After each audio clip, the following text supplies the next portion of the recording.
Is it okay? Okay, अस्सलाम वालेकुम। National heroes की जब हम बात करते हैं तो सबसे पहले हमारे जो यंग जनरेशन है वो स्पेशली ऑफकोर्स हमारे नेशनल हीरोज़ जो तमाम जिन्होंने काम किया होता है, लेकिन स्पोर्ट प्लेयर्स के बारे में तो उनके बारे में बहुत उनकी ऑलरेडी नॉलेज भी होती है और उनका इंटरेस्ट बहुत ज़्यादा होता है इस बारे में। तो जैसे कि हम उन्हें एक क्वेश्चन दे देते हैं, एक प्रोजेक्ट दे देते हैं, बहुत सारे नाम, हर एक बच्चे के नाम माइंड में फ़ौरन आएंगे। अगर हिस्ट्री के बारे में बात करें, उनके बारे में इतने उनके नाम नहीं उनके जहन में आएंगे, लेकिन जैसे कि सबसे पहले रोनाल्डो आ जाएगा, मेसी आ जाएगा, इस तरह बहुत सारे नाम, क्योंकि लाजमी नहीं है कि हर एक का इंटरेस्ट पढ़ाई की ही तरफ हो, इसलिए वो भी पार्टिसिपेट कर सकते हैं जिनका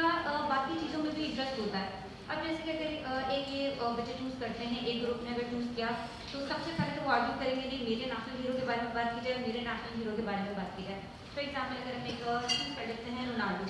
अब उसके बारे में उसकी अचीवमेंट्स के लिए वो खुद सर्च करेंगे, बहुत सारे सबको मालूम होंगे उसके अचीवमेंट्स क्या है। सबसे जैसे उसकी क्रिटिकल थिंकिंग बढ़ जाती है कि किस तरह रोनाल्डो जब किक करता है उसकी बॉल क्यों ज़्यादातर दूर तक जाती है, क्यों जब वो बॉल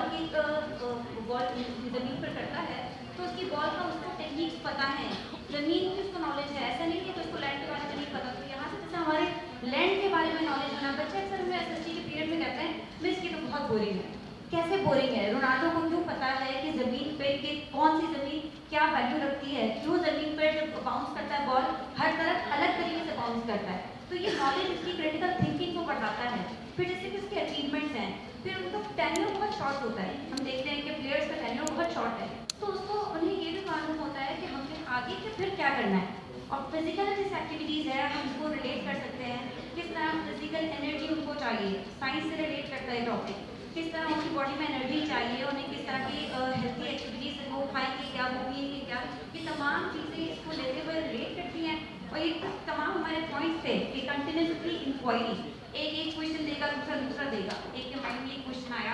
कि उसकी एक्सप्लोरिंग क्या है, दूसरा उसकी अचीवमेंट की बात करेगा, ड्राइविंग क्वेश्चन से। फिर था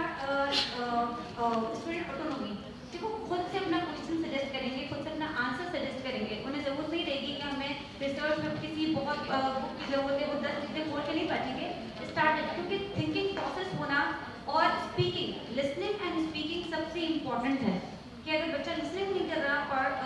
बोलने की नहीं रखता, क्योंकि उसको नॉलेज नहीं है, वो सबसे पहले डर जाता है। जब इस तरह का कोई टॉपिक होता है सबका इंटरेस्ट पैदा हो जाता है कि वो बात कर सके।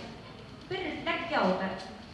और प्रोजेक्ट कम्युनिकेशन की बात करें तो जब वो प्रेजेंटेशन शो करते हैं कि आकर अपना प्रेजेंटेशन देते हैं, तो उसमें डिस्कसिंग भी बहुत आता है और उनका एम ऑफ लाइफ भी इससे सेट होता है कि क्या उनका एम ऑफ लाइफ है और फर्दर फ्यूचर उनका क्या हो सकता है। तो आई थिंक इस तरह के जो टॉपिक्स होते हैं प्रोजेक्ट बेस्ड, वो बच्चों की लर्निंग को बहुत बढ़ाते हैं, उनके इंटरेस्ट को बढ़ाते हैं, उनकी एम को, उनका फोकस बहुत इसमें रहता है और नॉलेज ऑफ कोर्स रहती है।